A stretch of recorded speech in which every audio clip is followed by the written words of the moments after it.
Thanks for tuning in to the Marvel Movie Minute. Want to skip those pesky ads and get early access? Become a member at truestory.fm/join and discover all the other great perks that come with it.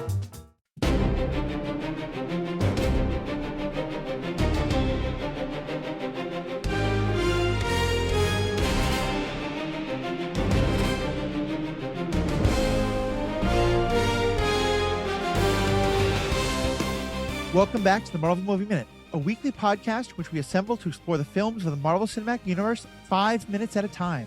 In this, our 9th season, we're looking at Captain America: The Winter Soldier. I'm Matthew Fox. I'm Pete Wright. I'm Kyle Olson. And I'm Rob Kabasco. And today we're talking about minutes 36 through 40, which begins with Steve and Nick discussing the rules of hospitality and ends with Steve and Natasha wondering if Nick is, in the words of Miracle Max, really dead or only mostly dead. Let's start out, though, with what I like to call the wife gambit, where they start talking and they're questioning each other's ideas of hospitality. Did you sneak in? I didn't give you a key. You wouldn't have to give me a key. And he says, my wife threw me out. And Steve says, I didn't think you were married. Now, is Steve just really bad at spycraft? Like, Steve doesn't pick up on what's happening here at first, despite all the sneakiness? Because like, if people are listening, that's a good way to give it away. What's the deal? So was Fury, what's Fury's marriage deal? Do we really want to get into that? Well, just a little bit, I To his think. work in the MCU, at least. Well, he is, but then there was a Secret Wars thing. Actually, I think at the time, and the intention was, no, he's not married, and he was doing that as sort of another, vocal thing to be like, hey, something's not right here, Steve. Yeah. But now, canonically, unfortunately, he is married and was at this point. What? Okay. Yes, he is. Nick Fury is at this point married to a Skrull. Yes. Yes. In what spare time?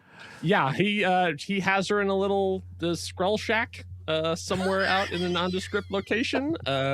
She's living her own life. Yeah. And they Skrull see Shack, each other baby, yeah. On occasion. I hope the B-52s are recording that one right now. Yeah. That's great. Yeah. Okay. So this ends up becoming one of the giant MCU throwaway lines. Yes. Right. So Okay. Another one of these, boy, I wish this question had never been answered. Thing. Yeah. But she doesn't come to see his body. Nope. Okay. We're Nope. just not going to ask questions. Or she's there the whole time. She's just made herself look like one of the doctors. Yes. We're going to talk about that. We'll get into that. Good. We'll get into that. So Nick Fury turns out the lights, and then he holds up his phone with, somehow he was able to set it to like gigantic text, Mhm. and it says ears everywhere. And I just love Steve's look of disappointment. Because to me, this is one more of those moments where Steve is like, I'm not in the military, I'm in the spy agency. Yep. Yeah. You bugged my apartment? Really? Like, come on. The apartment is bugged, and we're still in sing-song mode, and these guys have now worked together long enough to know that when you transition into spy mode and start showing phone text, then you're officially in work mode, and we're not really talking about wives anymore. Right. And right. It's official spycraft. And then we have, I guess there are a couple of lines, right? They do their thing, just my friends. And then we're out of spycraft mode. Are we friends? Are we really? Is that what we are, Nick? Mm-hmm. That's up to you. Okay. He's already bleeding. Like, is this the time for like a relationship check? Like, who's the little bitch in this conversation? Because one of them is being a little bitch. Wow. Rob, you had your finger ready to waggle. Also, What's up? that's not the last time that word's going to be used in this episode. I will just say this. The whole point of him having the words on the phone is to not identify himself. Yeah. Right? Yeah. And Cap now has said Nick twice in the conversation. It's over. Well, it's okay that they're talking to each other. They just can't talk about work stuff. But isn't it like, if you're Nick, wouldn't the first thing you'd have on the screen that says, stop, don't talk? Yeah. Like, because that's it. Like, he's been identified. And the moment he talks, if they're listening, they know his voice. He's not obscuring it in any way. Like, there should have been another way to do this. Granted, it's heading to what is going to be the operative moment in the scene here. But here I'm going to defend Steve a bit and Nick, because I think you're right, because they could voice identify, and Nick, Samuel Jackson has a very distinctive voice, and thus so does Nick Fury. Steve saying "Hello, Bob" is not going to fool anyone. They can tell it's Nick Fury. Well, no, or even turning the light on and then turning it right off again. Mm-hmm. But it just seems awkwardly clumsy for people who are playing spycraft. But I think if they just stopped talking and started talking by text, that would be just as suspicious. That was my only point. Yeah, I think that Nick knows that they're going to know he's there because they are listening. And like there's an agent, like as we're going to see, like not 10 feet away, like it's like right out there. So I think it's more that he doesn't want anyone listening in to know that Steve has been tipped off to the fact that they've been compromised. Like it's fine that he's there and they're fine they're talking about stuff, but they're not talking about the elephant that's trying to sit on Nick. Like, he's trying to get him in on the, like, hey, there's a conspiracy, there's something going on, and you need to be involved in it, without letting the people who are listening know that now Steve is on the case. Right. That's my take. Unless, and even Nick, so carefully tucking himself away into the corner of the room, he certainly wouldn't just stand up and put himself in line shot of the window, unless that was his plan. Was that his plan to begin with, to let himself be taken out? And how do you orchestrate that with your enemy? Yeah, I think my take on it was that he knew his time was limited as an older gentleman in terms of like superheroes running around and already having several bullet wounds and a fractured all sorts of things. Yeah. He knew he wasn't going to sort of, I guess, sport metaphor, take the ball all the way down the field. He has to now hand it off. So I think this is his way of getting it there, and then knowing in one way or another he was going to be off the field for a little while. Because at this point, do you think he knew he had a plan to come back? I would hope so. I guess we'll talk about that in the later minutes. Upcoming minutes. Yeah. Okay. All right. I'll shut up about that in particular. Yeah. Just pin it. We'll unpin it. Pinning. Here's my question. Can we transition to the actual shot? Are we done with this, with the bitchy preamble? I will say I applaud the Winter Soldier for his dramatic timing. Yeah, because it's perfect. Are we assuming that he's listening in? Because then some discussion of like, who is Steve friends with? That's what triggers him to shoot. Like, there could be a whole thing there. But even so, it's great dramatic timing. Mm-hmm. And then immediately, well, if one thing we know about Winter Soldier is he is kind of a drama queen, like he is. Yes, yeah, he is the Anakin of this universe. That is unquestionable. The Anakin. He's very efficient, but also like he knows when to find his moments. Yeah, here's not the last Anakin reference in this episode. Oh, nice. Rob, you and the footnotes, I love it. Hey, here's my question for you three. So, reportedly, the Russos did not want the Winter Soldier in this sequence at all, involved in the assassination of Nick Fury. Why? Okay. I'm so glad you asked. Because... Hey, Pete, why? Yeah. Kyle, head of the class. Amazing. Because their position on it was that the first major mission that we have for the Winter Soldier, he fails. He does not take out Nick Fury. He fails the objective. Does that make him any less of a threat because he failed on his first mission? And apparently it was the production team, the behind the film, who came back and said, no, we've got to have the Winter Soldier in here. We need to introduce this kind of an action chase. I'm in pursuit kind of a chase immediately. This feels like the time to do it. And eventually the Russos said, okay. So I would like your take on whether or not you can see a portion of this movie where this happens without the Winter Soldier to start the sort of freight train of action to come. So I'm going to say I think the Russos are wrong, because I think that the way it's set up, we don't know that the Winter Soldier failed. We in the audience have, and we'll get to whether we believe it by the time we get to these end of these minutes, but certainly like to an average fan, I think like the clear indication is that the Winter Soldier succeeded in his mission. by the time you learned that Nick Fury lived, you've now had so many other instances of seeing how badass and cool and efficient the Winter Soldier is. I don't think it clicks. Like, it definitely did click now. I definitely was watching this going, Natasha said the Winter Soldier never fails. He's now failed twice. Yeah. But watching it the first time, we find out Nick Fury is alive after so much badassery on behalf of the Winter Soldier. I don't think and I certainly don't think anyone in the audience was thinking, oh, I thought the Winter Soldier was cool, but if he didn't actually kill Nick Fury, then no, he's a failure. Okay. And I think you can make the case that, the Winter Soldier probably thought he succeeded. Yeah. Right? Okay. Because Nick Fury, to everybody, dies. Yes. Right. Yeah, I think the wounding was the part of the plan. Like, I really think that he intentionally hurt him in this situation, as he hurt him on the highway, for that exact reason, because a hurt Nick Fury requires a lot of attention and people and everyone's and they're at the bedside, and that means when they're at the bedside, they're not out doing anything, pursuing anything. Like, you put him in a hospital bed and suddenly you have Natasha there and they're all there. That means they're not out hunting down clues and looking for people.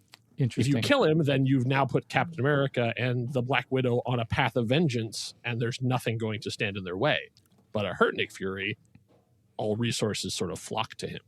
Okay. But is it the point that Nick Fury is going to tell them things? Nick Fury is going to give them that disc that that at this point they're just killing time, because everything goes live in like 12 hours. So I mean, they really are just like at that point, Project Insight's going to clean up all of this. Yeah, right. That's a good point. I mean, it's a take. I don't know if it's the take. I will say I have a take in a minute or two that would be drastically different if it was not the Winter Soldier making this assassination. So okay. But I see the Russo's point, though, like, because you kind of want to establish, but also when you establish a guy as like the best assassin in the world, you can't have him just assassinating everyone, because that's a real short movie. Yeah, right. It's a real short movie, and you have to get to the climactic fight between Captain America and the Winter Soldier much, much more quickly, and they needed to burn some minutes. Right. Yeah. I do think that no matter the case, I think it sets up an awesome chase, and even though short, we get an iconic minute in this, or an iconic action beat. Can I ask a question, though, before we get to that chase? Which is, once again, insurance rates in Washington, D.C. are just for cars, for businesses, buildings, whatever it is. Yeah. But so especially Kate, end of long hallway windows. Those are heavily insured. Kate said to Steve, okay, you go, I think your stereo's on. I'm going downstairs to check on the laundry. Mm-hmm. And then maybe 2 minutes later, the shot goes off and Kate breaks right in. And we'll talk about what she says, being Agent 13 in a second. We're talking about Sharon, right? Sharon Carter? Yeah, Sharon Carter. Sharon, why do I have her as Kate? No, because I think, doesn't Steve know her as Kate? Oh, is that her? Is that her cover name? That's a great question. Okay, you're right. I heard that name, so I think that, because he doesn't know her as Sharon. Okay. So, I didn't write down the wrong name. You did. You did it great. You did good work. Was she just hanging out the whole time? Did she not go down to the dryer? Because I don't think if she's down in the basement, I don't know if she hears the shot and immediately knows where it was and where it hit. I don't think she gets there that fast. Oh, yeah, she is in communication with them somehow. So I would imagine probably as soon as Nick started talking, they were like, Agent 13, get to Captain America. She dropped the laundry and went there. So somewhere, just like the power converters at Tashi Station, somewhere there is a discarded thing of laundry that's still there. That's laundry strewn down the stairs. Okay. Yeah. I don't think there was any laundry. I think she was in a room. I got the Tashi Power Station thing. I think what I'm getting confused on is sort of like who's talking to who and who's part of which plan and who's part of what plan. Mm-hmm. So I wouldn't be thinking that the people who are listening in are also talking to Kate, but maybe they would be. So you could be. And then we get the introduction of her as Agent 13, SHIELD Special Service. So now there's a special service. We have a new rank, you guys. There's a new unit. A new division or whatever. Yeah. It's like this is the secret service of SHIELD, I guess. Yeah. I thought SHIELD was already the special service. Yeah. And does Captain America need a bodyguard? That's the... Yeah. Really? It's like, I mean, he's really bad at spycraft. He might be a bodyguard. This is true. Maybe it's just like she's going around like, you're supposed to be undercover. when you think about it, his entire training was on stage in a song and dance show. So maybe it's all right. True. He doesn't know undercover stuff. He kind of wears it on his shield. I mean, I make a joke about that, but I actually think this is a brilliant way of establishing this, that when we last saw Cap, he was on a battlefield. He understands on a battlefield, this is how you handle things. But in his mind, he's not on a battlefield. He's not on a battlefield. He's in peacetime. There's a transition between the two. And I think the point is that people like Sharon and Nick realize, no, we're spies, that we're always on the battlefield. And he doesn't get that yet. Yes. And that's why he does need a bodyguard. Someone to tell the others when Steve is acting like a public servant and not a spy. Mm-hmm. Yeah. Oh, that's kind of a big transformation too. Yeah. Right. That's kind of a big deal because everybody knows him. Right. Everybody knows him. That's one of the things in the world, I would think. Yeah. It's like the funniest part about it is I will say there is a deleted scene where Strike is tracking him, and they track him to a duffel bag in a gym where people are playing pickup basketball. And then it cuts to Steve trying to blend in. And, he looks to be about 6'8" as they're filming him. And he's wearing a hoodie with the hood up. And that completely disguises him. And that we actually do see when he goes back to the hospital in the next 5 minutes. Mm-hmm. So, him undercover, I think, is a legit question. I'd like to see him try to set a pick and someone bounce like 8 feet off of him. Yeah, right. Don't you think, though, when she busts in, I have a feeling like in the back of his head, he's like, I used to know a woman that had that quiet confidence and precision. He's about to be surprised. Yeah, that's true. Yeah. He did seem legitimately surprised. Yeah. I have to hold to the idea that there is no part of him that is in any way connecting her to his long lost love. Oh, no. Because or else the kiss just gets so much worse. Sure. Yeah. But we'll get to that in a couple of movies. Yeah. And we also then learned from her that Nick Fury's call sign is Foxtrot. So, I mean, I assume it's because the NATO phonetic alphabet is Alpha Bravo. It's the way of the kind of thing. And that is what F is. So I assume F for Fury, F is Foxtrot. So I guess he didn't get stuck with Flamingo. So that's a good thing. Although that would have been cute. CJ Craig has that code name. No one else can That's have right. So, okay, here's my question about the chase scene. And if you guys want, we can talk about the cinematography of the pinball and him bouncing off the walls and all that. I do love the bull in the china shop of just like nothing. When Steve Rogers wants to get somewhere, nothing is going to stop him. I just love that. And they're in a mostly residential neighborhood, but I think this was an office building. But putting all that aside, we get to the rooftop. Yeah. And I want you to take, I Zapruder filmed this thing because I wanted to make sure my theory here was correct. Because the Winter Soldier is running towards the ledge and Steve throws the shield at him. Now, a couple things to remember. This is, Pete, what I said about what if it wasn't Winter Soldier. Steve has no idea that this person has superpowers of any kind. Mm-hmm. The person is like one step away from the ledge when he throws it. The laws of physics say that if someone is running in a direction and you hit them very hard with something, you're going to push them further off that direction. Or as I say, off that direction. Yeah. Did Steve try to murder? Like, is that, like, we're talking about, is Steve realize he's on a battlefield or is a public, like, this is not the action of a cop. Well, it's an action of a lot of cops, but like, in theory, there should be some level, like, you don't shoot a suspect while they're running away if they're not armed, but also, like, I mean, he is armed, but he's armed, but you know what I mean? Hey. Sorry. The main point is, don't you want to ask some questions?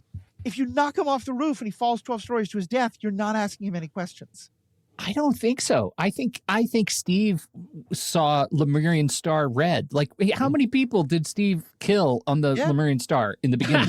I think he just saw this guy assassinate his, now we think we're friends, buddy Fury. I think he was just in action movie mode, and he was. I think it was intentional. He was just going to end this guy. He was obviously an enemy of the state. Well, I see. I'll take the two sides of this. One is I think, we've seen, as Spider-Man says, this thing doesn't obey the laws of physics at all. I think Steve is skilled enough that he could have been aiming to knock the guy down without murdering him with the thing. He's on the ledge. Down is off. Hey, but is no you down. hit him in the middle of the back, and you could drop him. You could hit him in the knee or whatever, and it like drops him. I think he's gonna. Oh, that's one. The second point could be people can still give you answers when they're paralyzed. Because I think if you look at him he catches it at shoulder level. Yes. He So if would you have hit him been his C6, C7. That's right. He would have C6, been C7 right in broken. there. Like, boom, still answer questions, and you can't fight back. Yeah. I also think Steve noticing things. I think he realized he was dealing with something other than a normal guy. Okay. Yes. I mean, just based on how fast this guy moved, what he's already experiencing. And by the way, we're not gonna quickly go over the scene through the hallways of smashing through the building, because I just want to make sure we have this connection. You know how I've been saying this movie is an homage to the 90s? Mm-hmm. This is the moment of the movie where it becomes an homage to the 2000s, because it's Juggernaut, bitch. That scene of him that is an homage to the Juggernaut going through walls in X-Men The Last Stand from 2006. There's got to be a supercut out there for every time he hits there it. is When putting in the sound absolutely a effect of, connection to that. Oh, yeah. Oh, yeah. Yes. Oh, yeah. So, like, I although you could go into all that stuff, I mean, like, I got to tell you, that made me laugh, and there's another one coming. Yeah. But I will just say, like, no, I think Steve understands he's dealing with something more than the average bear. Yeah. Even So I have no issues with him. Yeah, but even a bear is going to die if he falls off. I don't think. I think he just knows. And plus, I do Depends think on that the bear. he's like, there's no mercy here. Okay. He is, and I think you're right. I think he is witnessing the capabilities of this unknown foe. Right. He's obviously got some super in him, and maybe he really thinks a hit to the back of the neck is going to be fine. Certainly possible. I do want to say there is a bit of that is great anxiety for me when Steve runs up to the edge of the building himself and stops cold on the ledge from, like, roughly full speed. I have a tough time with that, because every time I see it, I'm like, well, this time he's going to go over. This time he's not going to stop. I don't care for it. And we can't skip past the iconic shot then, too. Yeah. Steve throws the shield, the Winter Soldier turns around and grabs it and stops it in midair. So good. I mean, like that, all the trailers, if you watch any highlight reel of like the greatest moments of that, like it's always one of the shots that's in there. I think it's even in like the Marvel logo in front of the thing. Yep. And then immediately throws it back. And then when Steve catches it, it slides him back. So he knows he got hit with almost equal force to what he threw, which you can see for a second is like, oh, that's never happened before. Yeah. Right. And is it interesting that the Winter Soldier doesn't stay to duke it out? Yeah. That's not his mission. Not his mission, Well, I guess. but Yeah, remember, that's the right. Winter Soldier Right. is reminded of the rules of war, Mm-hmm. which is that if you're chasing someone and then they drop vertically down, you're not allowed to chase them. That's how Nick Fury gets away. And that's how as Rob talked about. That's a 90s action movie rule. Like, you disappear over the edge and you're gone. Yeah. Because he said, Pete, like, he stops dead. He could have just jumped too. But then he would have vanished. Okay, so then we're in the hospital. Yeah. There is a, I mean, I don't know, is it even really a stunt casting? One bit, the time of death doctor is Dr. Fine, who is credited as Gozi Agbo. It is Joe Russo. That's fun. I don't know if that's fun. Apparently, it's not as fun to you guys as it was to me. It's the bottom of the ninth of the Mets. I don't know if they won that. I had to pause it. Nothing is fun. It's nice that they always find a way to, give themselves, at least this is like, it's funny to get one line. When you give yourself an entire scene in a movie. Yes. But we'll talk about that. We'll talk about that in about 10 movies. So let me ask you, told some good jokes, but in this whole hospital scene, so when Padme dies, did you not realize on this viewing, this is an absolute homage to Padme dying in episode 3? The music, the shots, the lighting. I was literally sitting here going, what am I watching? What movie am I watching? That's funny. It's uncanny. Wow. Okay. I'm So starting again- to question your use of the word homage. No, it is. It's absolutely no. 2005. Now we're in the 2000s. This movie. That's what this movie keeps delivering. I don't know, and I feel like Padme and Nick Fury's, at least, their whole vibe is a little bit different.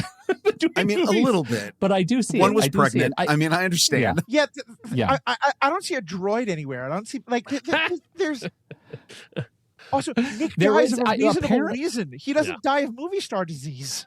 That's That's true. true. He wasn't coughing at all at the start of the movie. Apparently, and I can't verify this, but apparently the music cues in this, and this is not what the tracks are titled. I was checking in the official score, but apparently the music cues for this sequence were, quote, "Don't do this to me, Nick," and then "Somebody murdered my friend." Those are the two sort of needle drops over this sequence, which may influence your take on the film. I think everybody was in on the joke. I think those are chosen by Henry Jackman. Like that's intentional.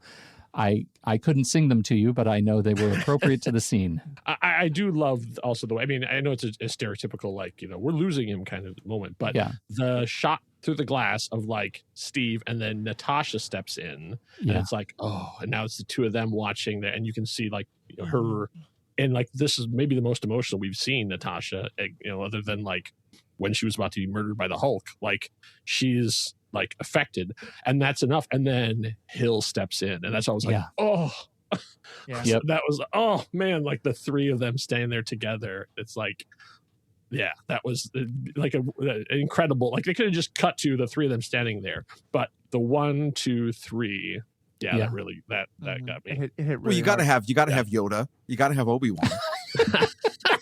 You got to have Leia's stepdad. I mean, yes. But see, Leia's stepdad. Rob, this only works if they're in Washington. Does this mean they should go into the Senate and start throwing desks at each other? Or murdering children? Younglings. Younglings. Yeah. Yeah. Don't call them kids. If they're younglings, they had it coming, right? Oh boy. Okay. Hey, I tried to find. All By the right. way, I tried to find some prop direction on this ridiculous USB stick that we get the best view. Oh of yeah, it. yeah. Yes. Nothing. No, it's a one of a kind. It's just a one of a kind. It looks like it was an old multi-tool that they stuck a USB That they stuck a USB thing on. God, and that's a good. Shield thumbprint scanner on the side of it, and that's it. Yeah. Is this a Stark? Is it Stark USB drive? Is that No? It has. We You think decided it's it Shield? Yeah. Yeah. All right. So we get back to some spycraft stuff, because then they start comparing notes as they're watching this happen, and so they ask Steve who this was, and he said he's fast, strong, has a metal arm, and there's just a twinge with Natasha. Yeah. That she already has like a suspicion of what this is, but this is not the time that she's going to say like what she suspects. Yeah. And then Hill goes and says there's no rifling on the bullet. So I looked that up. So rifling is the term for helical grooves machined into the internal structure of a firearms barrel for imparting a spin to the fire projectile to improve its aerodynamic stability and accuracy. So apparently, like, they can match up individual bullets that have come out of individual guns by the rifling on this, but the Winter Soldier has removed all that, so there is no sort of fingerprint on the bullets to know it came from a specific gun that is on record. Which is quite a claim, because, and maybe this is intentional, or maybe this is just it sounded cool, so who cares? The rifling is what allows accuracy, because when you take rifling out, what you have is a musket. A smoothbore. He's literally firing a musket. And if the idea is that he can hit with a musket at that far, that's an incredible claim. It's also getting into the physics of the shield, but he's the Winter Soldier, so I guess it makes sense. Yeah. But yeah, my eyebrow definitely quirked that there's no rifling, and I went. Then God, I love the idea of going back to the balls and exactly. It's like you go into the Russian lab where he's getting reprogrammed, and on the wall are just a series of blunderbusses. Choose your weapon, Winter Soldier. Yeah, right. I love it. Yeah, So, that delights me. I have a couple questions about the Nick Fury death. Mad Max style. Not Mad Max, Miracle Max. Thank you. So I've always wondered, like, how in the world did he get these doctors so quickly in on this plan? But now it seems like if he was planning to go to Steve Rogers' place in order to be shot to make this happen, then that clearly some time passed, because the first attack is at daytime and this is at nighttime. I guess that help me make sense of the timeline here, because do the doctors realize what he's doing? They have to be faking something, right? One This of them, is an I think excellent question. Dr. Fine does. I think that's the sort of canonical idea. But not that Dr. Howard and Dr. Fine. Dr. Fine is. No, That's nobody? Russo. That's me. Okay. Somebody Oh, out no. there listening to this is laughing right now.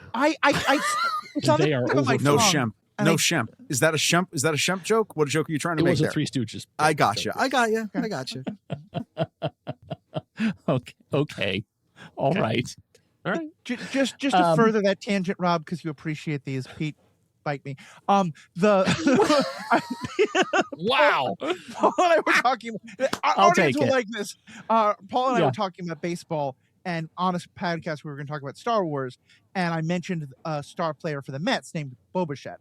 At which point Paul went, Bo Bichette? Bullshit. Bo Bichette? Bullshit. Where? Where? Yeah. Okay, Yeah, Pete, you can have your podcast back. I don't know what we're talking about right now. I don't know. Rob, do you ever get the feeling there's like two shows going on at the same time? Yeah. Yeah. If y'all keep not doing work, I have to drive the bus. And I think if I'm just driving it off a hill, then maybe someone else will step up and drive the bus. Okay, so the conspiracy. Yeah, this has always been a thing because now we know. Hey, spoilers. He's not dead. So at this point, is he dead? And then there's a thing that brings him back, or is it like the Project Tahiti, whatever the refined version of that brings him back, or is it like he had this contingency in mind that we go to this hospital and then these people are activated? Like these people are like some of the doctors are Nick Fury's personal secret people, or are Yes. they all Skrulls? See, God, there's you- that. you I don't know. hope. This has never really been explained. So what are your fan theories? Like, how did he pull this off? I mean, Because he's dead. Like he's like in state. Like he's laying there, and they're still because it's not a Hollywood thing of like, oh, it's off screen. Like no, they're standing over his body.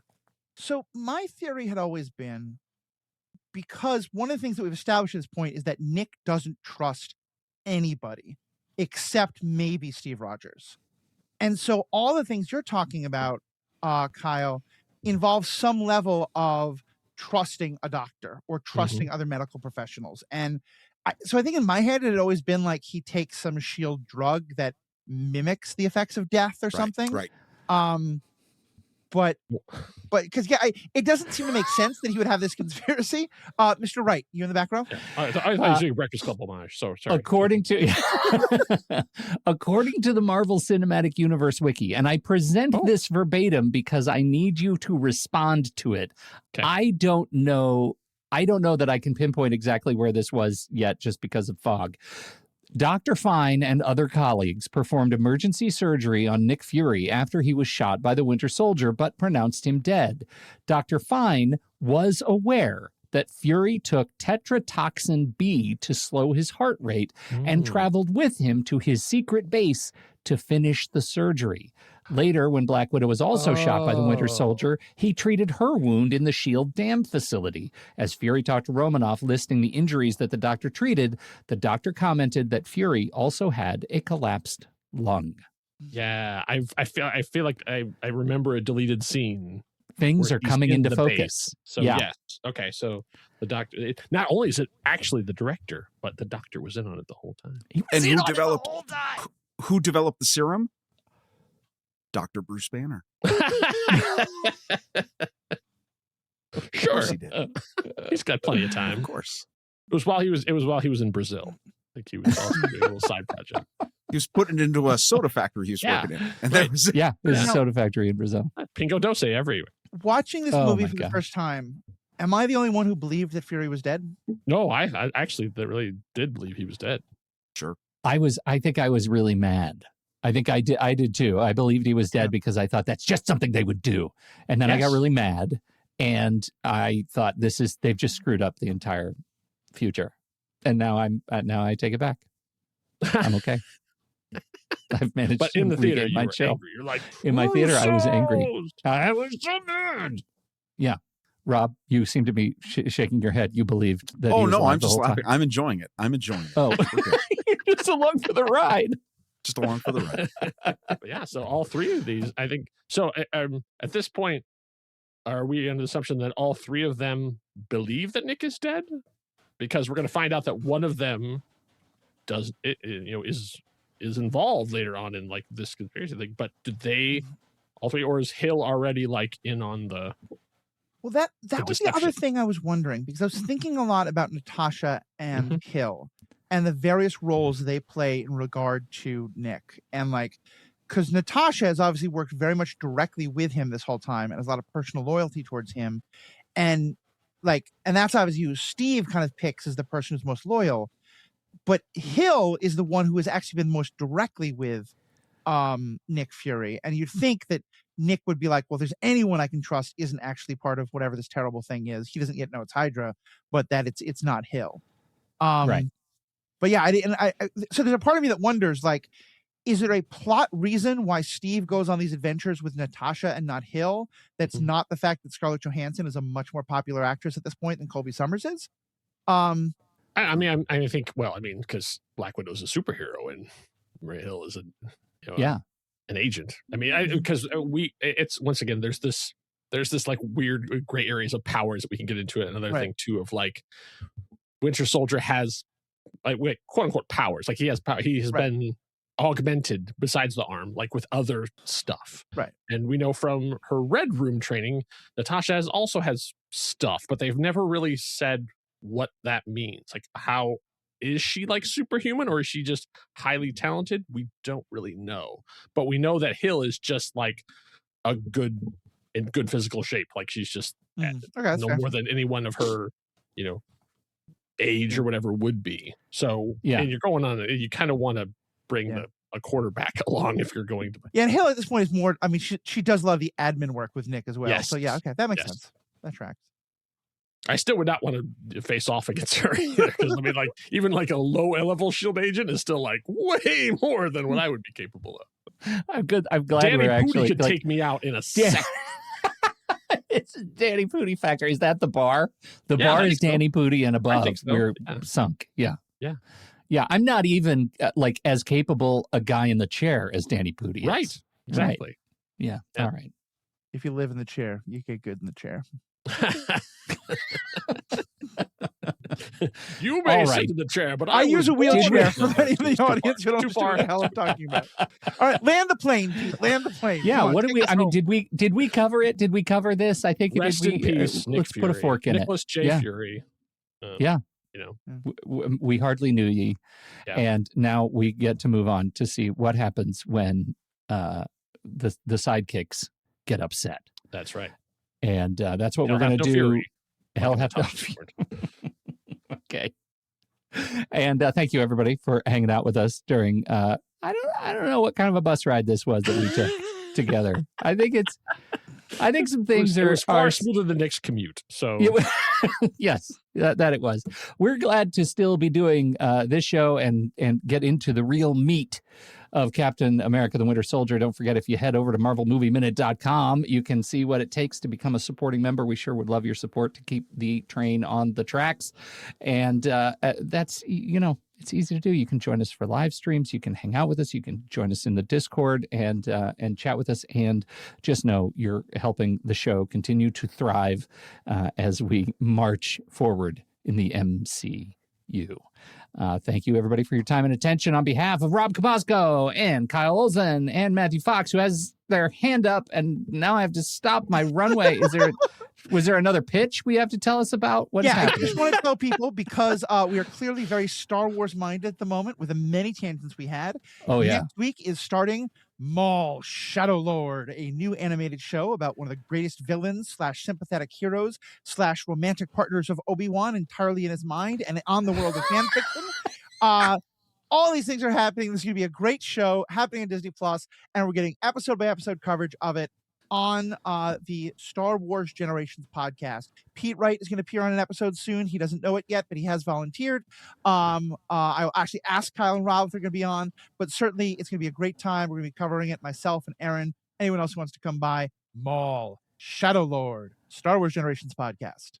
Be there. And don't forget to see Craft and Chaos. We will not be discussing Maul Shadow Lord. So for those of you who are not interested in that and who are interested in how do you make art when the world is on fire, check that podcast out because you'll hear Pete and I talking about that.